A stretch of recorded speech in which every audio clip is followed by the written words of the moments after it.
A plan drawn up by the Istituto di San Michele all'Adige to relaunch Trentino wine has been presented. DOC and guaranteed origin wines must be produced in the hills, whereas wines carrying the typical geographical indication will be produced on the plain. The plan reiterates the importance of quality, emphasizing that the price of Trentino wines can only increase in relation to an effective improvement in the quality of the product. It is necessary to invest in revitalizing the brand, called on to compete on national and international markets. The spotlight is on leading products such as Teroldego and Trento DOC. It is also necessary to reduce production and management costs. A historic agreement has been signed between the autonomous province of Trento and the municipality of Rovereto. This should radically change the appearance of Rovereto in the next 5 years.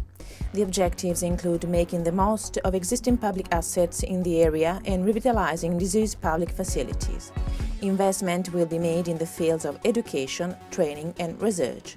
One of the most important initiatives to be realized involves the improvement of urban areas and the construction and restoration of public buildings of cultural value.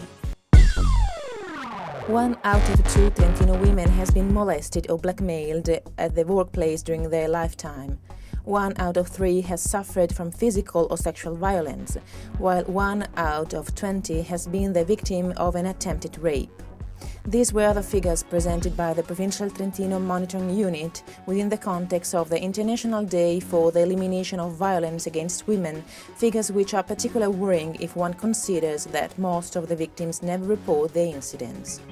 Another fact which is even more disturbing is that in 75% of cases, women are harmed by relatives or people with whom they have a relationship.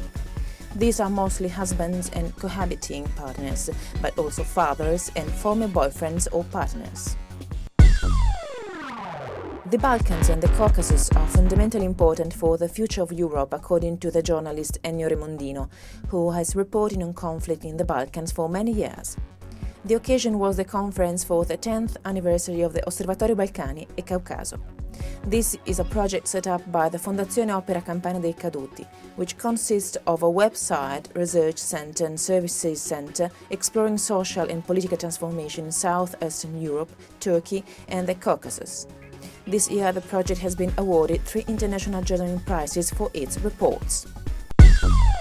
A census of the population and property in Trentino will begin in October 2011.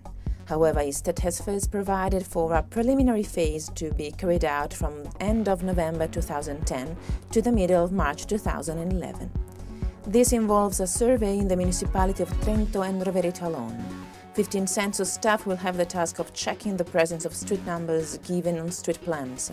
For each street number corresponding with residential accommodation and containing more than 1 residential unit, the staff member, equipped with identifying card and personal code, will be required to enter the building physically, checking and recording the presence of basement floors, lifts and the number of potential housing units.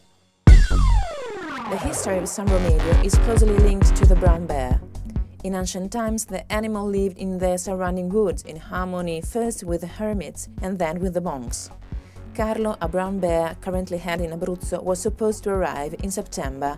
However, the Pescara Forest Service has asked the ministry for new authorizations.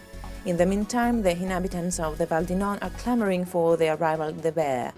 A few days ago, residents sent a petition with 1,500 signatures to the mayor and provincial administration, requesting that something be done to ensure the bear arrives at San Romeo as soon as possible.